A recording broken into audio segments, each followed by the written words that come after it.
Hi friends, welcome back to my channel. ഇന്ന് ഞാൻ വന്നിരിക്കുന്നത് ഒരു മീൻകറിയുടെ റെസിപ്പി ആയിട്ടാണ്. പല വീടുകളിലും പല രീതിയിലാണല്ലേ മീൻകറി ഉണ്ടാക്കുന്നത്. അപ്പോൾ എൻ്റെ വീട്ടിൽ ഉണ്ടാക്കുന്ന രീതിയാണ് ഇന്ന് ഞാൻ നിങ്ങൾക്ക് കാണിച്ചു തരാൻ പോകുന്നത്. അപ്പോൾ നമുക്ക് വീട്ടിലോട്ട് കിടക്കാം.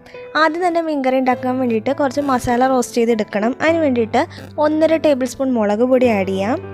പിന്നീട് 1 ടേബിൾ സ്പൂൺ മല്ലിപ്പൊടി, അതിനുശേഷം 1/4 ടീസ്പൂൺ മഞ്ഞൾപ്പൊടിയും 1/4 ടീസ്പൂണെക്കാട്ടി കുറച്ചും കൂടെ കുറവിൽ നമുക്ക് ഉലുവാപ്പൊടിയും കൂടെ ചേർത്ത് കൊടുക്കാം. മസാലയൊക്കെ ഇട്ടതിന് ശേഷം മാത്രമേ ഫ്ലെയിം ഓണാക്കാൻ പാടുള്ളൂ, അല്ലെങ്കിൽ പെട്ടെന്ന് കരിഞ്ഞു പോകും. ചെറുതീലിട്ട് വേണം റോസ്റ്റ് ചെയ്തെടുക്കാൻ കേട്ടോ. അതിനുശേഷം ഇത് ഫ്ലെയിം ഓഫ് ചെയ്ത് ചൂടാറാൻ വേണ്ടി വെക്കാം. പിന്നീട് ഇതൊരു ജാറിനകത്തോട്ട് ഇട്ട് കൊടുക്കുന്നുണ്ട്. പിന്നീട് 1/2 കപ്പ് ചിരകിയ തേങ്ങ ആഡ് ചെയ്ത് കൊടുക്കാം.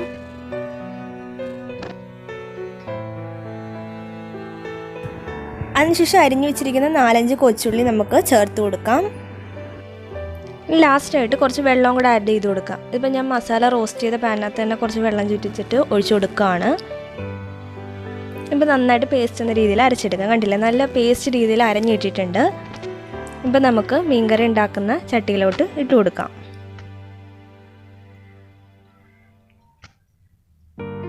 അതിനുശേഷം മീൻകറിക്ക് ആവശ്യമായിട്ടുള്ള വെള്ളം നമ്മൾ ഇതിനകത്തോട്ട് ഒഴിച്ചു കൊടുക്കുന്നുണ്ട്. ഞാനിപ്പം ആ ജാറ് ഫുള്ളായിട്ടുള്ള രീതിയിൽ ഞാൻ വെള്ളം ഒഴിച്ചു കൊടുക്കുന്നുണ്ട് കേട്ടോ. അപ്പോൾ ഇത് ഈ ഒരു കൺസിസ്റ്റൻസിയിലാണ് നമുക്ക് മീൻകറിക്ക് ആവശ്യമായിട്ടുള്ള വെള്ളം ഒഴിച്ചു കൊടുക്കാൻ പാടുള്ളൂ.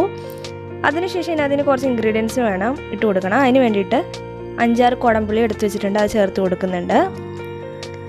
പിന്നീട് 4-5 പച്ചമുളക് കീറിയിട്ട് കൊടുക്കാം. പിന്നീട് 1/2 മുറി തക്കാളി ക്യൂബ് എന്ന രീതിയിൽ അരിഞ്ഞു വെച്ചിട്ടുണ്ട്, അത് ചേർത്ത് കൊടുക്കുന്നുണ്ട്. അതിനുശേഷം 1/4 ടീസ്പൂൺ കൊത്തിയരിഞ്ഞു വെച്ച ഇഞ്ചി ചേർത്ത് കൊടുക്കാം. ലാസ്റ്റായിട്ട് കുറച്ച് കറിവേപ്പിലയും കൂടി ഇട്ട് നന്നായിട്ട് യോജിപ്പിച്ചതിന് ശേഷം നമുക്ക് ഫ്ലെയിമിനകത്തോട്ട് വെച്ച് കൊടുക്കാം. തീ ഇട്ട് കൊടുത്തതിന് ശേഷം ആവശ്യത്തിന് ഉപ്പും ചേർത്ത് നമുക്ക് നന്നായിട്ട് യോജിപ്പിച്ചെടുക്കാം. കണ്ടില്ലേ, ഹൈ ഫ്ലെയിമിൽ തന്നെ വെച്ചിട്ടുണ്ട്. ഇനിയിപ്പം കണ്ടില്ലേ, നല്ല തിള വന്നിട്ടുണ്ട്. തിള വന്നതിന് ശേഷം മാത്രമാണ് നമ്മൾ ഏത് മീനാണെന്ന് വെച്ചുള്ളത് അത് ചേർത്ത് കൊടുക്കാൻ. ഇപ്പോൾ ഇവിടെ പാര എന്ന് പറയുന്നൊരു മീനാണ് ഇട്ടിട്ടുള്ളത്. അപ്പോൾ പല സ്ഥലങ്ങളിൽ പല രീതിയിലായിരിക്കും ഇതിൻ്റെ പേര് വരുന്നത്. അപ്പം നമ്മുടെ കൊല്ലത്തൊക്കെ ഇതിനെ പാര എന്നാണ് പറയുന്നത്. അപ്പോൾ നമ്മൾ ആ മീൻ ഇട്ട് കൊടുക്കുന്നുണ്ട്.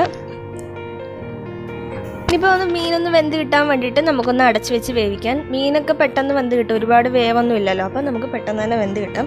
കണ്ടില്ലേ, വെന്ത് നന്നായിട്ട് കുറുകി വന്നിട്ടുണ്ട് കറി. അപ്പോൾ ഇനി ഇതിനകത്തോട്ട് കുറച്ച് പച്ചവെളിച്ചെണ്ണയും കൂടെ ആഡ് ചെയ്ത് നമുക്ക് അടുപ്പിൽ നിന്ന് മാറ്റാം. അപ്പോൾ കണ്ടില്ലേ, ഈ റെസിപ്പി ഭയങ്കര സിമ്പിളായിട്ട് തോന്നില്ല. അപ്പം നിങ്ങളെല്ലാവരും വീട്ടിലൊന്ന് ട്രൈ ചെയ്ത് നോക്കുക. So thank you for watching. Thank you so much. By.